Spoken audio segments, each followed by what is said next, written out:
De volta com o programa Ação Nacional. Hoje nós estamos falando sobre o serviço jesuíta a migrantes e refugiados no Brasil.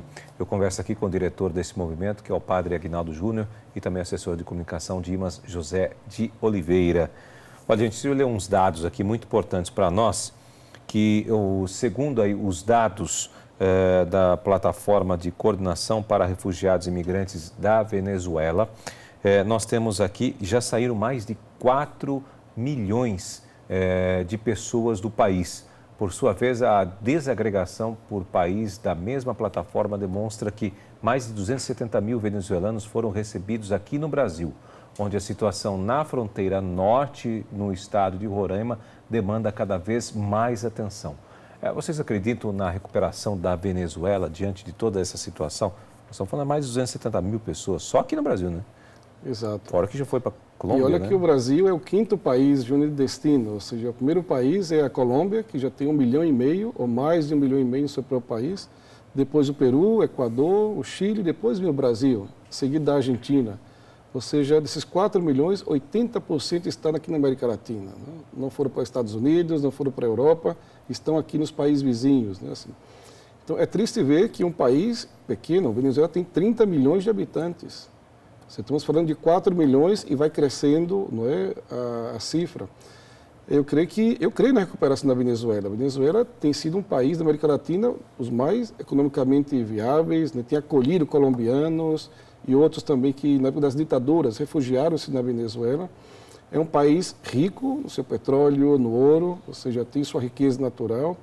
Eu acredito na recuperação da Venezuela, sim, mas desde o movimento do seu próprio povo, do seu próprio país. É um tema que creemos que é dos venezuelanos resolver esse processo dentro do próprio país, né?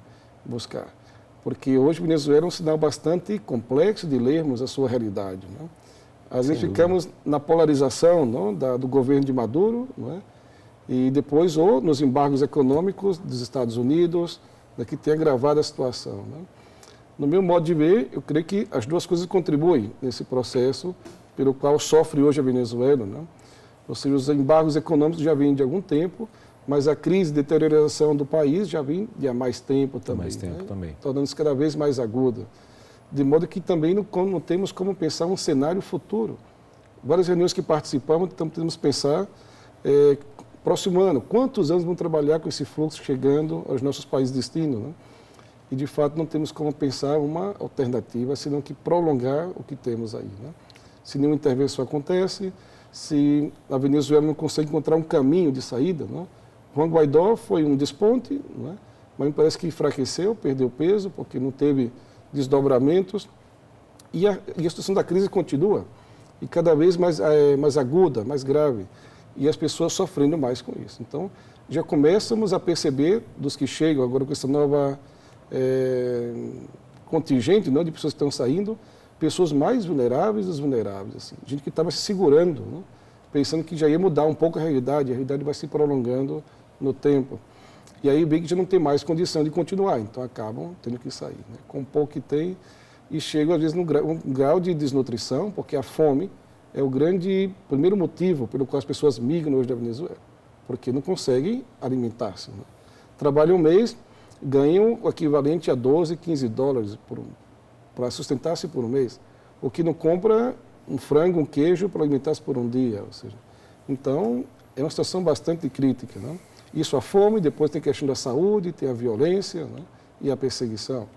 Então, assim, creio que há saída para a Venezuela, mas é preciso que os venezuelanos, com suas forças aí dentro do próprio país, consigam encontrar o caminho de saída, né?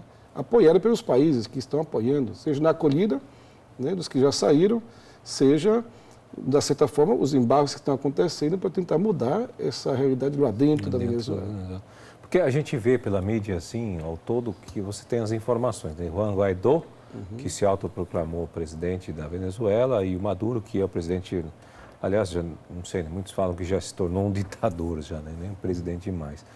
Enfim, a gente fica vendo isso de um lado, do outro, e uns apoiam aqui, pelo menos é o que a gente vê na grande mídia, né? A violência e protestos e tudo mais que acontece lá dentro. Mas, na realidade, quem mais sofre lá dentro é o povo, né? Porque eles estão nesse fogo cruzado e a solução não acontece. Né? O Dimas esteve lá, estava contando para nós aqui fora do ar, inclusive, né? De situações realmente calamitosas em relação à comida, a alimento. Você mesmo experimentou isso? Nessa minha ida à Boa Vista, né, no início do ano passado, a gente teve a oportunidade de visitar uma cidade da fronteira, né, Santa Helena do Airém, e passamos um final de semana ali. Então, chegamos no sábado, as pessoas nos receberam com um jantar, mas aí no domingo a gente já não teve, né, o almoço, né? Então a gente viu, né, na geladeira que não tinham nada assim, não tinha comida, não tinha comida, né, para nos oferecer. E aí nós nos sensibilizamos e fomos até o mercado e fizemos a compra de uma carne, enfim, para a gente poder almoçar, né? E aí também a gente percebeu também indo ao supermercado, né, que as prateleiras já não têm tanta oferta assim, né, de produtos, né? E também por conta da variação da moeda local, né, esses produtos mudam de valor a cada dia. Então eu até fotografei, mas eu esqueci de trazer uma imagem, né, de uma senhora indo fazer as compras com um bolo de dinheiro assim, né, debaixo do braço, que para comprar, né, e fazer a sua compra, mas esse dinheiro a gente imagina que ia comprar muito, né, mas na verdade não tem poder de compra algum, né? Então, por conta dessa variação de valores, né, da moeda lá da Venezuela. Mas é bastante triste a gente sentir na pele isso, né, de estar lá e a gente perceber que não vai ter comida no almoço, né? A gente, graças a Deus, aqui no Brasil, ainda, infelizmente, tem muita gente que passa por isso, né? Mas lá a gente vê que isso é um fato. É uma realidade. É uma realidade para a maioria do país, né? Poxa vida, né? É importante dizer que as forças vivas que estão dentro da Venezuela ainda, por exemplo, diga-se a igreja, ou seja, a igreja se pronunciou sobre a questão da saída alternativa, né? Essa questão de cessar a usurpação do poder, como é chamado, né? O prolongamento do poder do Maduro na situação em que se encontra, a eleição de eleições democráticas de verdade, né, como observadores internacionais, e a transição de um governo realmente para a Venezuela. São como que os três eixos de que vai se movimentando várias instituições que estão hoje vivas dentro da Venezuela.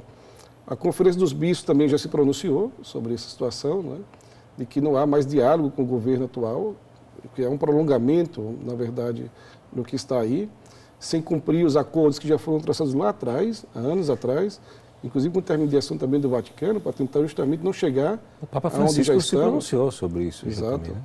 Mas não tem, vamos dizer assim, da parte do governo Maduro, uma espécie de responsabilidade de cumprir os acordos, né? Então isso vai se prolongando e quer ganhar tempo no processo. E depois também a Companhia de Jesus se pronunciou. Então, assim, hoje a igreja venezuela sofre também, de certa forma, perseguição, é olhada com certa rivalidade, né? Porque está ao lado das pessoas que estão sofrendo, né? Porque é uma classe do governo, né, os militares, que estão muito bem, porque têm uma boa fortuna pela qual podem comprar e manter-se, e não sentem os efeitos da crise, que a classe mais desfavorecida sente, né? E é uma elite que se mantém no poder e domina o país, né? Exato. Alguns países tomaram medidas que me parecem interessantes, que é não aceitar que eles venham, né? Por exemplo, os apagões que houveram na Venezuela, em que as pessoas sofreram, perderam carnes, perderam produtos, né? E Colômbia, por exemplo, tem já fechado familiares do Maduro que não entram na Colômbia hoje, para que também sintam os efeitos do seu governo dentro do seu próprio país, né? Porque quem não pode sair tem que aguentar, né, os efeitos. E quem tem recursos sai facilmente. Então, alguns países bloquearam, vamos dizer assim, algumas pessoas que não possam entrar hoje no país, fugindo do que o seu governo está, vamos dizer assim, forçando as pessoas a viverem ali dentro, né? Bem complicado, né? Que a vida deles, né? O que mais sofre, no fim, é o povo, né? São os mais pobres, exatamente. Né? Com certeza. Poxa vida. Bom, esse é a Programação Nacional. A gente vai para um rápido intervalo e a gente volta já.